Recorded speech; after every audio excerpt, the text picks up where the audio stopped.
So here's a few fun facts for you that I don't know that most people actually are aware of. Did you know that 10 companies in the United States of America own 500 brands? 500 food brands. So what that means is 10 giant monopolies control our entire food supply. Interesting, huh? Did you know that we export diesel fuel? That's right, diesel fuel that we need here in the United States to provide for our truckers to deliver the food that we eat from those monopolies. Did you know that the number one export agriculturally from the United States of America is alfalfa hay, which goes to countries like Argentina and Brazil and Saudi Arabia to feed their cattle, their populations, and then we buy beef from those countries, Brazil and Argentina specifically, to feed ourselves. Did you know that Saudi Arabia has bought over 100,000 acres of desert east of Phoenix, Arizona, specifically to grow alfalfa hay to feed their cattle and their people, and that they tapped into the aquifer underneath the earth outside of Phoenix and have unlimited access to as much water as they want. And there's nothing we can do about it because technically it's all legal. I'm Roy Arthur, this is Unbelievable Reality, and I have to tell you, as the days go by, it just gets more unbelievable, and I am spiraling right now. I'm going to try to put together what I just opened with in a narrative over the next 15 to 20 minutes. I hope you're going to stick with me. Make sure you subscribe, follow, and share. Also check me out on Instagram, Roy Arthur P. All right, let's get to it. So here's the deal, folks. What's going on right now in the United States, everybody's afraid that we're turning into an authoritarian dictatorship or a Christian nationalist theocracy. What's really, I believe, happening is we're turning into a technocracy. And this country, this government, is being controlled by corporate America. A great example of this, in my mind, right now, is the merger of Warner Brothers and Paramount by the Ellison family, Larry Ellison and his son. They've done the biggest deal ever. The biggest deal in entertainment information in the history of the United States, which will effectively give them a monopoly over news media nationwide. And this deal is going to go through. And no one is doing anything in our government to stop it. Corporate America, since Citizens United, the decision by the Supreme Court in 2011 to treat corporations as if they're human beings. I've spoken on this before in numerous podcasts. I don't know why people just don't fucking get it, but I'll say it again. Since Citizens United in 2011, our entire political world has been turned upside down. Don't get me wrong, there was plenty of bribery and backdoor deals and nefarious activity going on before 2011, but the amount of spending on political campaigns by corporations and by political action committees funded by those corporations, and the 1,000% increase in the lobbyist community since 2011 has changed everything. The last presidential election was the most expensive election in history, anywhere. on the globe, ever. Let that sink in. I say oftentimes absolute power corrupts absolutely.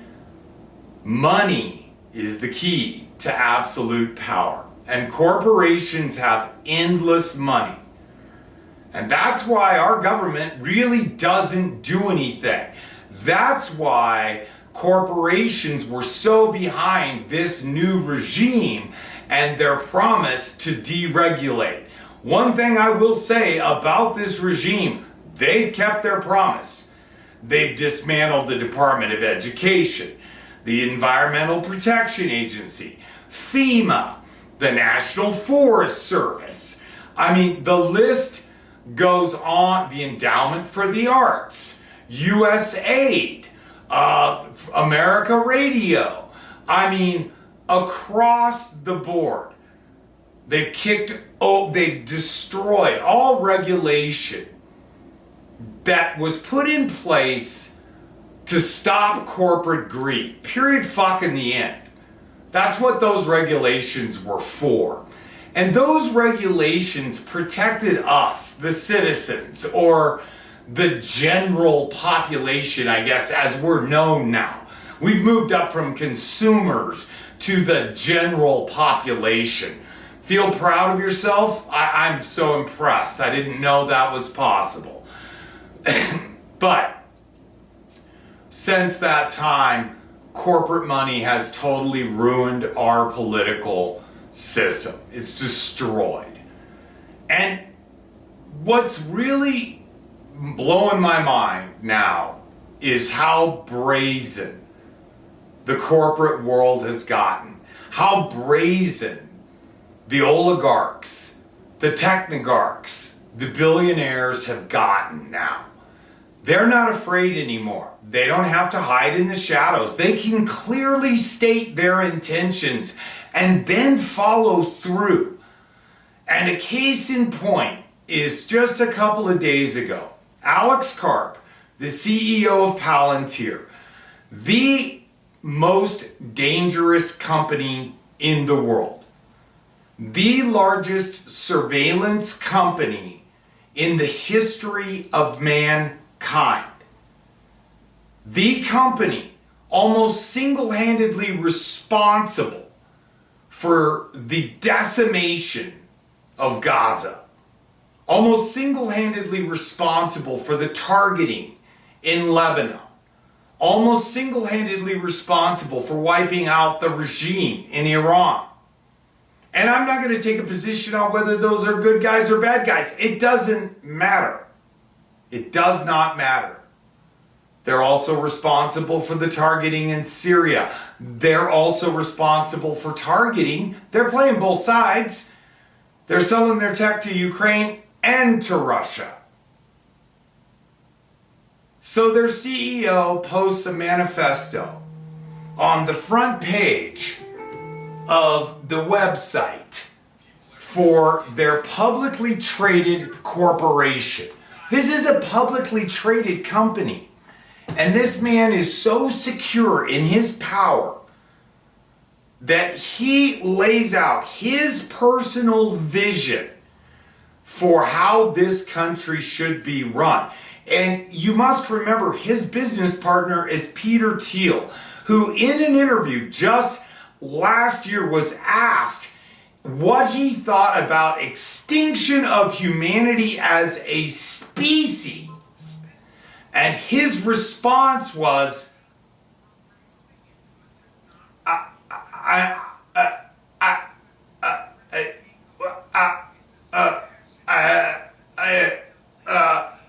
I'm not sure. That was his response. This is the guy that's behind J.D. Vance. This is the guy that's behind a lot of things that you and I are fully unaware of. The manifesto in and of itself is dystopian, it's Orwellian, it's horrifying. One point in there is that Mr. Karp believes that every man in the United States should automatically be entered into the draft and should do mandatory service in the armed forces as a matter of fealty to our country. This from a guy that's never worn a uniform in his fucking life. This from a guy that is so unbelievably crazy that if he came to dinner at your house, you'd ask him to leave. This from a CEO that openly laughs on public TV about the fact that, and I quote, hey, we gotta kill some people sometimes. That's just life. This is the guy that decides which people they're actually killing. Corporate America has this country in such a stranglehold, it's almost impossible to imagine. Pick a topic. Let's look at climate change. Let's look at corporate America's effect on climate change. I have railed on and on and on. If you go back and look at my videos from a year and a half ago about the tipping point, about climate change, about what the scientists were saying then, and what they're saying now, and the fact that without a doubt, without a single doubt in the world, it's all laid at the feet of corporate America and out of control capitalism. How is corporate America affecting climate change? Let's just think about the petroleum and petrochemical industries. Burning fossil fuels. And you have to understand too, every product you touch, every food you eat, every piece of clothing you wear, every house you live in, every street you drive on, every car you drive in, on and on and on is touched in one way or another by the petrochemical or oil and gas industry, period. We built our entire world around those industries. And they are the most destructive industries ever. Capitalism, as I've said before, works on two principles: extraction and exploitation. Why is corporate America a threat to our climate? Well, with no Forest Service to regulate the health and well-being of our forests, to tell timber companies where to cut, where not to cut, where not to do clear cuts again. I grew up in Oregon. I know the aftermath of clear cutting. Without that regulation, they can do whatever they want. Without the Environmental Protection Agency ensuring that we have clean water, making sure that our rivers aren't polluted, our lakes aren't polluted, etc. Corporations can literally drill wells next door to your lake. Worse than that, next door to your well, next door to the aquifer that your community gets water from that you drink every day. Offshore drilling for more oil. Did you know that it is now cheaper, categorically, undeniably, scientifically proven, it is cheaper to generate electricity with solar and wind and more effective than it is with oil, coal, or natural gas. And yet, why don't we do it? Norway's done it. They're 95% free. Sweden's done it. We won't even talk about it. If anything, those companies have spent billions of dollars lobbying to make climate change a hoax. Hey, it gets warm every now and then. This isn't about warm or cold. This is about erratic behavior in our climate. This is about flooding. This is about droughts. This year is the lowest recorded snowpack in the history of the Rocky Mountains. That goes from Canada to the end of New Mexico, the Rocky Mountains, the lowest snowpack ever recorded. Why is that important? 40 million people rely on the water that's produced by the melting snows in the Rocky Mountains in the West alone. 40 million people. All of Nevada, all of Utah, most of California, all of Arizona, all of New Mexico, half of Texas. 40 million people. And this year, there's no water. Water is about to become the most precious commodity on the face of this planet. Fuck gold. You want to invest money? Go buy water. I'm digressing. Back to corporate America. Without regulation, without oversight, without another great example. Did you know, you don't know, I'm going to tell you, that right now in the United States of America, at best guess, there are over 100,000, repeat, 100,000 uncapped oil wells and natural gas wells in the United States. Nobody really knows because we don't have the money to find out. Because we just gave $150 billion to create the largest private police force in the history of the world. You know the initials.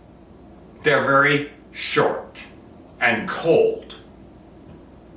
But we don't have enough money to find those wells and cap them.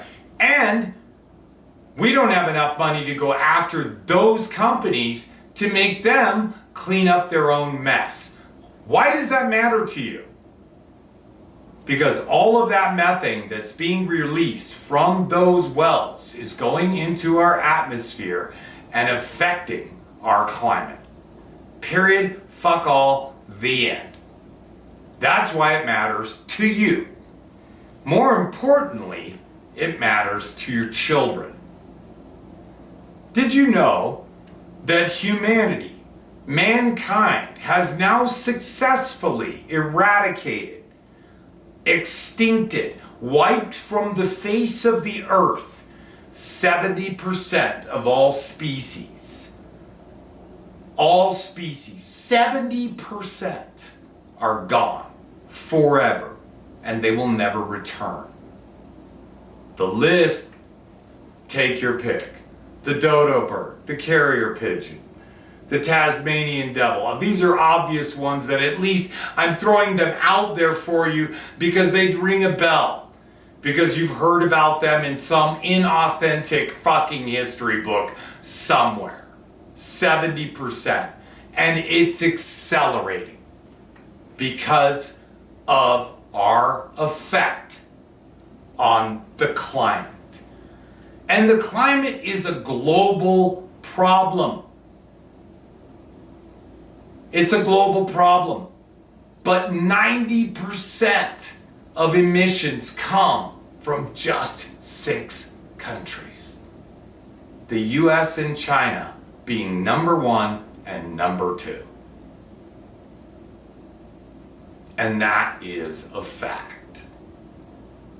And yet, right now, when every day that goes by matters more and more and more, we're not paying any attention to this at all.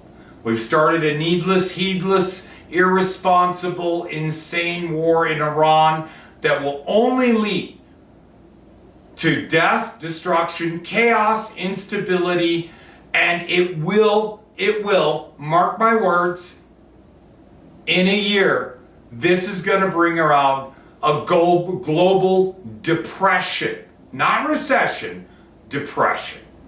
Okay? Real quick, sidebar. AI, data centers, necessary for AI to work. The most environmentally damaging concept ever created. To build a technology specifically for rich people to get rid of poor people. Sorry, but that's the truth. The only thing that AI technology's been used for successfully so far is military applications and autocorrect in your fucking email. That's it. It's an abject failure when it comes to discovering a cure for cancer. Nobody's even looking. Leukemia, epilepsy, multiple sclerosis. Nobody is even looking because the money is coming from the government to pay to build these companies to destroy the world as we know it, to completely upend everything, to make a college education that costs a parent, myself included, 3 children through college now, $500,000 gone. And that doesn't matter, right? And there's no government oversight, right? There's no regulations, right? Why is that? Because the corporations, through Citizens United in 2011, through their lobbyist groups, through their flat-ass bribery, own our government and have effectively kept our government from even having a real conversation about this. The narrative is, if we don't build it, they will. What if the bad guys get it first? Is it not starting to become obvious that we might be the bad guys in this movie, in this reality that we're all living in? To me, that's becoming more obvious every day.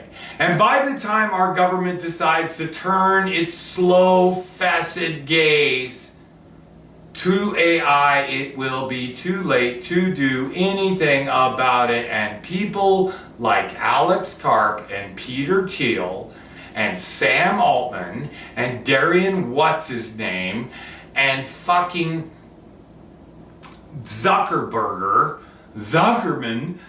and Jeff Bezos and Bill Gates and Larry Ellison and on, those people are going to run our country and the world. Those people. Unelected. Need I say more? I don't know about you, but I never asked for any of that. I frankly could live without autocorrect. I frankly could live without TikTok, Instagram, Facebook. Frankly, would be just fine with my library, my family, my children, clean water, clean air, and forests to hunt in, rivers to fish in, mountains to ski on, etc., etc. But it's looking more and more every day like maybe those will become soon things of the past. I'm Roy Arthur. This is my unbelievable reality. These are opinions backed by as much fact as I can find. I am not a scientist. I am not a Rhodes fucking scholar. And I don't pretend to be. If you don't like my opinions, here's some advice. Don't fucking watch. If you do, subscribe, share it with your friends, support, help get the word out. We need to start affecting change yesterday. How do we begin? I've got some ideas. I'll cover it in our next podcast. Till then, Stay safe and I'll see you soon.